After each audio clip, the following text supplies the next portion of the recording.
Abierto de 2 más 2. Y en 2 más 2 teníamos una conversación pendiente con Ricardo Cusano, empresario y expresidente de Fedecámaras. También él ha asumido otros roles dentro del ecosistema nacional y sobre todo fue claro hace unos años, 5 años, dice Andrés, en marcar el rumbo en el sentido de restablecer una comunicación constante y productiva con diferentes sectores de la vida nacional, desde el empresariado, entre ellos la parte de las autoridades nacionales. Bienvenido, Ricardo, ¿cómo está? Hola Andrés, ¿cómo estás, Ginette? Un placer estar con ustedes. Son 5 años, pero tengo esa precisión, aunque Andrés tiene muy buena memoria. ¿Cuántos son? No, lo que pasa es que yo entregué Fedecámaras en el 2021 y fue, digamos, el momento ícono, que fue cuando la vicepresidencia va a Fedecámaras, pero ya habíamos tenido encuentros, todo comenzó en 2020. el 16 de marzo del 2020, es decir, a los 3 días. Bueno, 5 años. Que se decreta la pandemia, correcto, 5 años. 5 años, no, mi memoria en eso, yo... Hay 2 personas que nada más tienen memoria periodística exacta en este país, Mayela Armas y Andrés Rojas. Los demás nos podemos equivocar. Así es.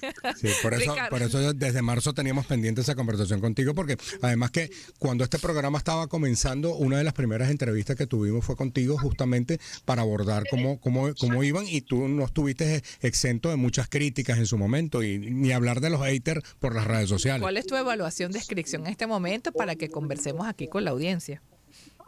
Sí, lo primero, Andrés, con los haters es como una medicina mala. Te amarga el momento, pero después te la sigues tomando porque te entiendes que bueno, es necesario. A ver, el balance yo creo que es positivo, porque lo primero que se construyó fue un espacio de confianza y de reconocimiento mutuo, cosa que no se había dado en muchos años, ¿no? Y quizás no hay duda que las conclusiones o los avances o los hechos desde el punto de vista fáctico han podido ser más, pero no podemos olvidar que Venezuela, lamentablemente, las decisiones y el epicentro de las decisiones en Venezuela no están en lo económico o en lo social, sino que se marcan siempre sobre lo político. Lo político ha lamentablemente obstaculizado y en algunos momentos ha acelerado unas agendas en favor de desarrollos económicos. Pero sobre la base de esa confianza y ese reconocimiento, hemos visto, por ejemplo, cómo se rompieron barreras, sobre todo en las regiones, gobernadores, alcaldes que antes, por temor a sus propias líneas partidistas, no se reunían con la Fedecámaras o con algunas cámaras en sus espacios, en sus regiones, y hoy ocurren porque, bueno, dicen algo tan sencillo y tan básico como, si lo hacen los de arriba, ¿por qué no lo hago yo en favor de lo que me toca, de mi obligación como funcionario público, ¿no? Luego hemos visto propuestas que se implementan, propuestas que se llevan, que se llevan como no solo para adversar políticas públicas que en algunos momentos hemos creído que no son, digamos, realistas o no son favorables para el momento que se vive, sino que además son propuestas que van más allá de la crítica, que también buscan entender la realidad del sector público y también hacerle entender al sector público la realidad del sector privado. Y esas propuestas, volvemos a lo mismo, algunas se toman más rápido, otras no, pero en los últimos años hemos visto que se consideran, y eso es importantísimo, sectores como, por ejemplo, no sé, la aviación, el turismo, el sector farmacéutico, digamos, pudiésemos dar distintos ejemplos. Han tomado en consideración la construcción de esas políticas públicas sobre la base de lo que una cámara, lo que Fedecámara o lo que algún empresario específico que tenga, digamos, poder de incidencia pueda expresar ante las autoridades públicas, ¿no? Ahora, Al final, Ricardo, te pregunto, un elemento clave aquí era la mutua confianza, porque, digamos, se venían de años de silencio y de confrontación entre Fedecámaras y el Ejecutivo Nacional. ¿Tú crees que ya pasados 5 años ese elemento de confianza de ambas partes ya logró restituirse? En líneas generales sí, Andrés, en líneas generales sí, porque digamos, mayoritariamente hemos entendido el sector político o el sector gubernamental, cuál es su función con relación a los actores económicos y los actores económicos con relación al gobierno. Y esto yo sé que genera muchas ronchas y genera eso, los haters de que dicen, bueno, no acompañas una política contra el gobierno. Es que el problema es que nosotros como empresarios, como ciudadanos, vamos y votamos. y si queremos hacer política, como lo hice yo el último proceso electoral, decidí transitar el camino de la política, pero nunca involucramos la decisión del desarrollo económico en favor de la sociedad por ver a un alcalde, a un gobernador o a un presidente que nos gustaría tener. Sí. Y yo creo que eso ha sido lo más importante, Andrés, entender el rol de cada uno. ¿Cómo describirías que es esa relación? ¿Se basa en algunas personas, o sea, depende de algunas personas, o crees que ya es transversal y va más allá de las personas y está a nivel de toda la institución? Ginette, tu pregunta es muy pintoresca, y la respuesta es muy pintoresca porque obviamente tiene una persona que es fundamental en esta relación, que es la vicepresidenta de la República. No, Sin me duda, refiero del ella ha lado sido de los empresarios. Hablo, y es que los empresarios, nosotros padecemos de eso que se llama alternancia y democracia, y cambiamos cada 2 años, por lo menos en Fede Cámaras y en la mayoría de las cámaras, ¿no? Entonces ya se ha ido como internalizando en las personas. Hay unos que lo tienen, uno lo hace, obviamente cada quien lo hace de su forma, ¿no? Cada quien lo tiene, lo expresa a su mejor manera, pero ya el sector empresarial se transversalizó, que hablar con el gobierno es necesario, porque es tu contraparte en la cotidianidad en Venezuela. En Venezuela no se mueve un grano de arroz sin que el Estado te dé un permiso, y el Estado lo representa en su ejecución ejecutiva el gobierno. Ahora, Ricardo. Ahora, desde el gobierno, disculpa, Andrés, para cerrar la idea, desde el gobierno hay figuras preponderantes, pero en los rangos medios ya hay también, digamos, es del imaginario colectivo de los funcionarios medios que hablar con la empresarialidad no es un delito. Es Ricardo Cusano, es presidente de Fede Cámara.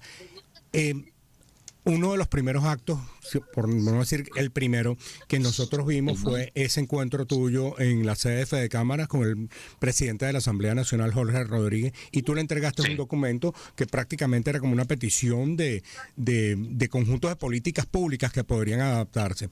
Yo estuve revisando ese documento y me consigo, es difícil establecer qué porcentaje de cumplimiento tiene, pero es bastante bajo.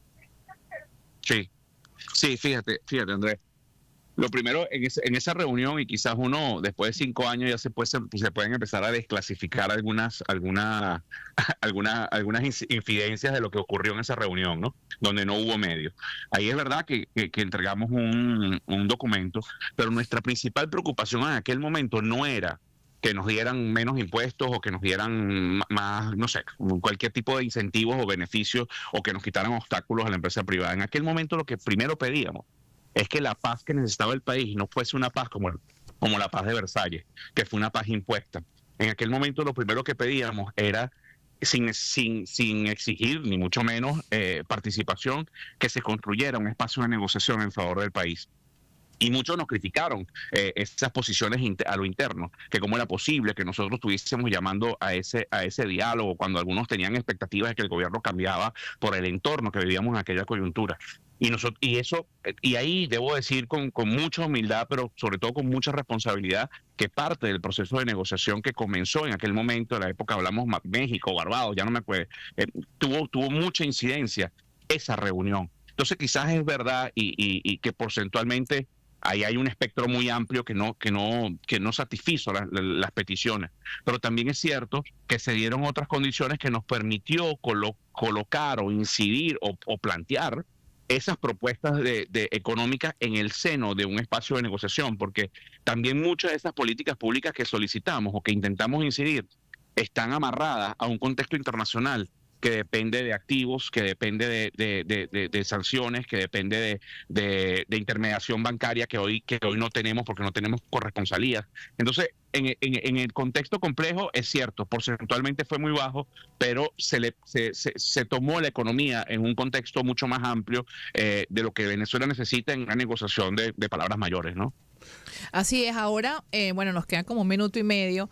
Sí. También el punto que toca es importante, porque yo te he hecho la pregunta del lado de los empresarios, pero sí del lado del gobierno. Evidentemente la figura del ACE ha sido la vicepresidenta de la República, ha sido como el hilo conductor. Entonces, ¿eso fortalece por una parte, o también en algún momento que ella tenga que moverse de esa posición perjudica? ¿O crees que ya el gobierno entendió de manera completa lo que ella les ha planteado en cuanto a la necesidad de diálogo y encuentro? Mira, Ginette, tú sabes que yo creo que en líneas generales, digamos, unos más que otros, obviamente, cada quien con su visión ideológica. Yo creo que en líneas generales las altas caras y los funcionarios en el gobierno lo han entendido. Pero también no es menos cierto que tenemos tantos años con las mismas 4 o 5 figuras que veo difícil algunos cambios, ¿no? Pero y que los que cambien vengan con pensamientos muy radicales, ¿no? O muy opuestos a lo que hasta ahora se ha llevado. En todo caso, lo importante es que las reuniones entre el sector privado y el oficialismo, y el gobierno no sean noticia de titulares. Exacto. Si no hay buenas conclusiones. Eso es la normalidad en cualquier país. Normal. Eso es lo ordinario. Eso no debería ser noticia. La noticia debería ser que entre ambos nos pusimos de acuerdo y logramos tener, qué sé yo, plantear una propuesta para tener acceso a los activos que están confiscados en el exterior y que pueden ser usados en favor de manera transparente y con